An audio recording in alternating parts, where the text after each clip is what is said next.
नमस्कार दोस्तों, आज हम लोग बात करने वाले हैं भारत के एक ऐसे नए नेवल बेस के बारे में जिसको बनाने का प्लान 1971 के अंदर जब इंडिया पाकिस्तान का युद्ध हो रहा था उस समय पे हम लोगों को लगा कि यार मुंबई और विशाखापट्टनम के नेवल बेस में कई सारी कमियां हैं।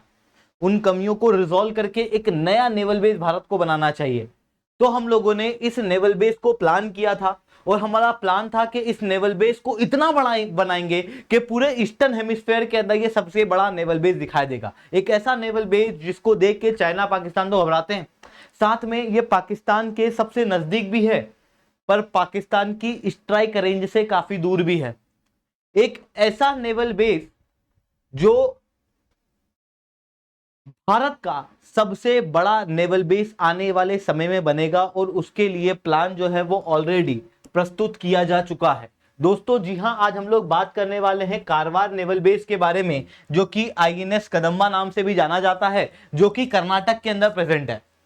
अब ये नेवल बेस को इतना बड़ा इतना भव्य क्यों बना रहे हैं, इससे रिलेटेड क्या क्या प्रोजेक्ट्स हैं, उन सारी चीजों के ऊपर हम लोग चर्चा करेंगे। बट उसके पहले आप लोग मेरे साथ में SRC10 टेलीग्राम ग्रुप के ऊपर जुड़ सकते हो। मेरे क्लास की अपडेट, पीपीटी, पीडीएफ सब कुछ आपको यहाँ पे मिल जाएगी। इसके अलावा दोस्तों, अगर आप लोग को यूपीएससी सीएससी की तैयारी करना है, इंडिया के टॉप एजुकेटर से अगर ऑफलाइन क्लासेस के अंदर पढ़ना है, तो दोस्तों अनअकैडमी अब केवल ऑनलाइन नहीं है बल्कि अनअकैडमी अब ऑफलाइन भी आ चुका है। दिल्ली के करोल बाग, मुखर्जी नगर के अंदर, प्रयागराज के सिविल लाइंस के अंदर ऑलरेडी हमारे सेंटर्स खोले जा चुके हैं। अगर आप चाहते हो उन सेंटर्स के अंदर जुड़ना तो आप बिल्कुल से जुड़ सकते हो। नीचे कमेंट के अंदर आपको एक लिंक मिलेगी, उस लिंक को क्लिक करना, उसको फिल आउट कर देना। हमारी टीम जो है वो आपको रीच आउट करेगी और कंप्लीट गाइडेंस आप लोगों को देगी हमारे ऑफलाइन सेंटर से रिलेटेड। इसके अलावा हमारे ऑफलाइन सेंटर में आपको और क्या क्या मिलेगा, उन सब की डिटेल जो है वो मैं वीडियो के एंड में आप लोगों को बताऊंगा। तो देखो, बात करने वाले हैं आईएनएस कदंबा के बारे में, पर इसके बारे में बात करने से पहले समझना जरूरी है कि इतना बड़ा नेवल बेस कर्नाटक के अंदर बनाना क्यों पड़ा। देखो, 1971 में जब युद्ध हुआ तो हमको समझ में आया कि जो मुंबई के अंदर हमारा नेवल बेस है, यहां पर केवल नेवल बेस तो प्रेजेंट है नहीं, यहां पर पोर्ट भी है, जिसके कारण से कमर्शियल शिप भी यहां पर चलती रहती है, फिशिंग एक्टिविटी भी चलती रहती है। ऐसी कंडीशन में यहां पर समुद्र बहुत बिजी है, जिसके कारण से कंजेशन काफी ज्यादा है। ऐसी कंडीशन में युद्ध के समय काफी दिक्कतें आती हैं। यही दिक्कत विशाखापट्टनम में भी झेलने को मिली थी।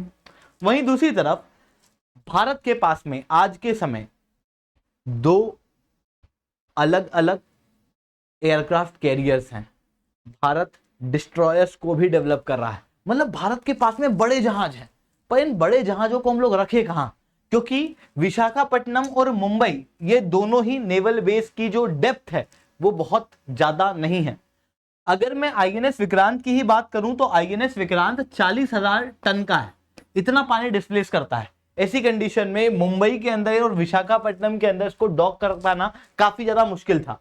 वहीं विशाखापट्टनम में एक और दिक्कत भी है, विशाखापट्टनम का नेवल बेस सीधा नहीं है। ऐसी कंडीशन में बड़े जहाज सीधे नहीं आ पाते, इसे घूम फिर के आना पड़ता है। वो घुमाना काफी मुश्किल होता है बड़े जहाजों को छोटे एरिया के अंदर। इस कारण से विशाखापट्टनम जो है वो एक सटीक नेवल बेस नहीं था जैसा हम लोगों को चाहिए था। ऐसी कंडीशन में विशाखापट्टनम हालांकि बहुत बड़ा नेवल बेस है, भारत का सबसे बड़ा नेवल बेस है in terms of berthing facility. यहां पर 50 शिप एक साथ रखी जा सकती हैं, बट बड़े जहाज नहीं रखे जा सकते। नंबर ऑफ जहाज ज्यादा रखे जा सकते हैं। ऐसी कंडीशन में हम लोग को बड़े जहाज को रखने के लिए एक बड़ा नेवल बेस चाहिए था जहां पर कंजेशन कम हो, और वो जगह हम लोगों को मिली कारवार के अंदर। और आईएनएस कदंबा का ये जो प्लान था ये 1985 के अंदर प्रपोज किया गया प्रोजेक्ट सीबर्ड नाम से। इसका पहला फेज शुरू हुआ था और उसके अंदर deep sea harbour capability, back water dredging, township, naval hospital, ये सब कुछ यहां पर बनाए गए थे। फिर सेकंड फेज शुरू होता है 2011 के अंदर, जिसका प्लान है पूरे ईस्टर्न हेमिस्फेयर के अंदर इस नेवल बेस को सबसे बड़ा नेवल बेस बनाना। इवन भारत का सबसे बड़ा नेवल बेस होगा ये दो अलग अलग फेज में चला, 2A और 2B। 2B प्रोजेक्ट अभी चल रहा है। इसके तहत भारत के अंदर इस नेवल बेस में पहला सी लिफ्ट फैसिलिटी जो है वो दी जाएगी। अब ये सी लिफ्ट फैसिलिटी बहुत इंपॉर्टेंट है, अभी तक कहीं नहीं है, ये केवल इसी नेवल बेस में दी जाएगी। अब ये फैसिलिटी क्या है उसे अपन डिटेल में समझेंगे। इसके अलावा डॉकिंग के लिए भी और फैसिलिटीज यहां पर दी गई। अब दोस्तों बात करते हैं कि ये जो आईएनएस कदंबा है जो कि कारवार के अंदर बनाया गया, ये किस तरीके से मुंबई वाले बेस की और विशाखापट्टनम वाले बेस की कमियों को खत्म करता है और नए डेवलपमेंट प्रोवाइड करता है। तो देखो, अगर मैं बात करूं इस आईएनएस कदंबा की, तो इसकी लोकेशन काफी स्ट्रेटेजिक है, क्योंकि ये एक बिजीएस्ट सी रूट के काफी क्लोज है। जो सुएज कैनाल वाला ये जो रूट है ना, उसके काफी क्लोज है। ऐसी कंडीशन में उस रूट को कंट्रोल करने में ये बेस काफी ज्यादा कारगर साबित होगा। इतना ही नहीं, ये जो नेवल बेस है ये सोलली ओन है, कंट्रोल्ड बाय इंडियन नेवी है, जिसके कारण से यहां पर दूसरे जहाज, कमर्शियल जहाज, फिशिंग के जहाज कम देखने को मिलते हैं, जिसकी वजह से कंजेशन कम मिलता है। वॉर के समय पे स्विफ्टली इंडियन नेवी यहां से ऑपरेट कर सकती है। इतना ही नहीं, ये जो नेवल बेस है ये काफी गहरा है। ऐसी कंडीशन के अंदर यहां पर बड़े जहाज रखे जा सकते हैं। जैसे आईएनएस विक्रांत को यहां पर डॉक किया गया था। इवन 44,500 टन की Kiev class Soviet build Admiral Gorshkov को भी यहां पर लाया जा सकता है। इतना गहरा ये नेवल बेस हम लोगों को देखने को मिलता है। इसके अलावा अगर आप पाकिस्तान को देखोगे तो पाकिस्तान की स्ट्राइक कैपेबिलिटी से दूर है, पर वहीं यहां से इजीली हम लोग पाकिस्तान को स्ट्राइक कर सकते हैं। ऐसी कंडीशन के अंदर ये आईएनएस कदंबा काफी स्ट्रेटेजिकली लोकेटेड है। वहीं मैंने आप लोगों के साथ में यहाँ पे डिस्कस किया था कि पहली सी लिफ्ट फैसिलिटी यहां पर दी गई है भारत के अंदर, और कहीं भी ऐसी फैसिलिटी नहीं है। अब आप कहोगे सी लिफ्ट फैसिलिटी क्या है, इस वीडियो के अंदर देखना, आपको थोड़ा सा ध्यान से समझ में आएगा। देखो क्या होता है कि ये पानी के अंदर ना सी लिफ्ट अंदर जाती है। लिफ्ट कैसे होती है, नीचे से ऊपर, ऊपर से नीचे लेके जाती है ना, ठीक उसी तरीके से। तो ये लिफ्ट अंदर जाती है, जहां जाता है इस लिफ्ट के ऊपर चढ़ता है, ये चढ़ रहा है जहाज।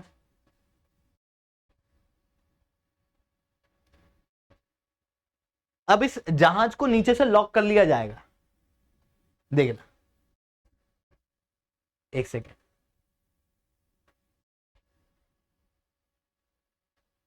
ये पानी के अंदर से जहाज को लॉक किया जा रहा है।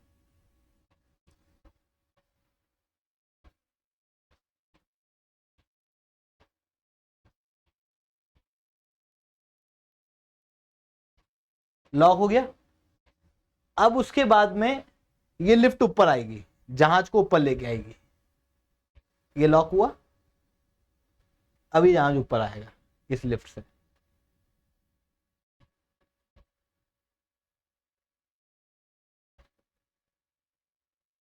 थोड़ा तेज नहीं चल रहा, स्लो है थोड़ा। ये आ गया, ऊपर आया। अब ये सूखे रीजन में डॉक हो सकता है। आप इस जहाज को खींच के कहीं और ले जा भी सकते हो। इसकी रिपेयरिंग वगैरह का काम इसी तरीके से होता है। जैसे अगर मैं समुद्र के अंदर ही इस जहाज को रखे रखूं, तो ऐसी कंडीशन में इस जहाज की रिपेयरिंग कर पाना बहुत मुश्किल है। तो हम लोग इस सी लिफ्ट का प्रयोग करते हैं ताकि जहाज को बाहर निकाल के उसके अंदर रिपेयरिंग वगैरह का काम किया जा सके। जो फ्लोटिंग डॉक है उससे ये सस्ता होता है। मतलब अगर जहाज फ्लोटिंग स्थिति के अंदर वहीं डॉक किया हुआ है तो उससे ये सस्ता होता है। वहीं दूसरी तरफ मेंटेनेंस वगैरह में काम आता है। अगर साइक्लोन वगैरह आ गए नेवल बेस के आसपास, तो उस समय पर जहाज को दूर ले जाने की बजाय हम लोग क्या कर सकते हैं, समुद्र से निकाल के बाहर ला सकते हैं। इसके अलावा ये ड्राई डॉक से कम समय लेता है। अब फ्लोटिंग डॉक तो आपको समझ में आ रहा है कि यार जहाज को समुद्र के अंदर ही तैनात किया हुआ है, पर ड्राई डॉक का मतलब क्या होता है? ड्राई डॉक का मतलब कुछ इस तरीके से होता है। इस वीडियो को देखो, होता यह है कि ऐसे लॉक्स होते हैं, उसके जरिए जहाज को पानी में ले आया जाता है, दूसरी जगह से लॉक को बंद कर दिया जाता है, ठीक है। फिर अंदर का ये जो पानी है ये बाहर निकाल दिया जाएगा। तो ये जो जहाज है सूखे रीजन में हो जाएगा, नीचे कोई भी पानी नहीं होगा, और फिर इसको रिपेयर और मेंटेन किया जाता है। ये सस्ता होता है, पर इसके अंदर ना पानी को निकालने में 6 घंटे के आसपास लग जाते हैं। ऐसी कंडीशन में सी लिफ्ट जो है वो कम समय लेता है। वैसी चीज हम लोग को यहाँ पर देखने को मिलती है, और वो सारी फैसिलिटी जो है वो आईएनएस कदंबा के अंदर दी गई है। इसके अलावा आईएनएस कदंबा के अंदर एक और खास बात यह है कि यहाँ पर एयर स्टेशन अंकोला के अंदर भी बनाया जा रहा है। आप देख सकते हो, ये रहा कारवार रीजन, इस कारवार के जस्ट पास में यहाँ पर अंकोला है। ये इस रीजन में अंकोला।